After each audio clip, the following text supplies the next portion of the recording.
for this Wikipedia page, and total clout chase from day one. Then he told us that his book that was all for his therapist, right? His therapist told him to write a book or write down what he was going through. And he's like, oh, well, I may as well write a book. And he's like, my book was never about money. I was only printing one copy for my therapist and one copy for me. But he did press releases for that book. He tried to get speaking engagements. I have all the receipts, speaking engagements for that book, everything. Everything Ronald Savage has done has been a clout chase. And then he went so far, and then I'm done, to try to throw all the other guys under the bus because he's trying to get back together with Bambaataa and the Zulu Nation.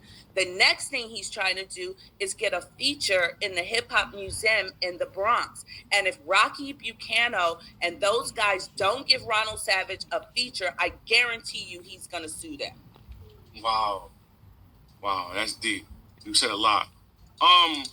Sorry. No, that's good. You're giving me information that's very valuable for me. Anyways, okay, cool. When you see this, right, Miss Lila Wills? Yeah. When you hear this, I'm gonna play the first maybe 30 seconds or so. I need you to, listen to it and tell me what you think he's talking about. This is all I'm telling you, man. And people took advantage. People took advantage of what I said. So fake. He is an actor. Yo, it hurts me, man. It hurts me because I started this shit.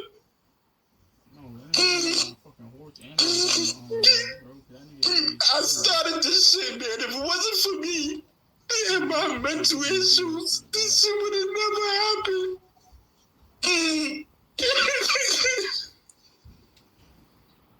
Who do you think he was talking to when he was talking like that? Okay, so what's going on here is that let's remember the phone calls with those Zulu guys who offered him, who were trying to work out the $50,000 or $100,000 and that thing. Remember that? Yes. On that phone call, Mr. Biggs. So Ronald Savage is remember, he's faking this whole Child's Victim Act too. That was a clout chase. He's acting like I'm getting legislation chase. He is doing a clout chase. So anyway, he says to those guys on this phone call, he's like, well, I was pushing for the legislation. And they're like, well, you can still push for it. Just don't say Bam's name anymore. From that moment forward, Bambaataa, he started referring to Bambaataa as his accuser instead of using Bambaataa's name. Then, so now, are you with me, hon?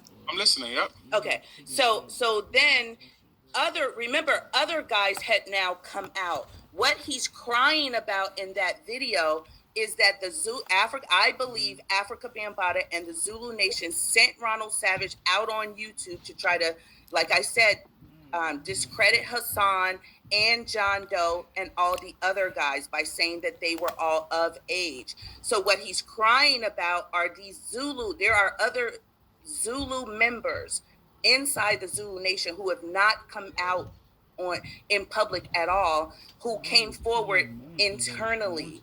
He's crying about them. He's like, I thank people who did try to back up my story, but I know you niggas is lying. I know you niggas is lying. And this is my fault. If I didn't never come out, then this would have people took advantage of what, he's trying to clean up the mess, the fire he started all over the internet, and he cannot do it.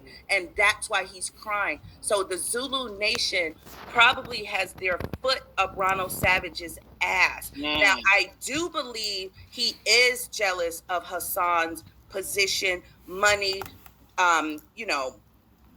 being popular. They like using that word popular like we're in high school, but whatever, clout, whatever you want to say. I do believe he is jealous of Hassan and obsessed with Hassan and attracted to Hassan. But I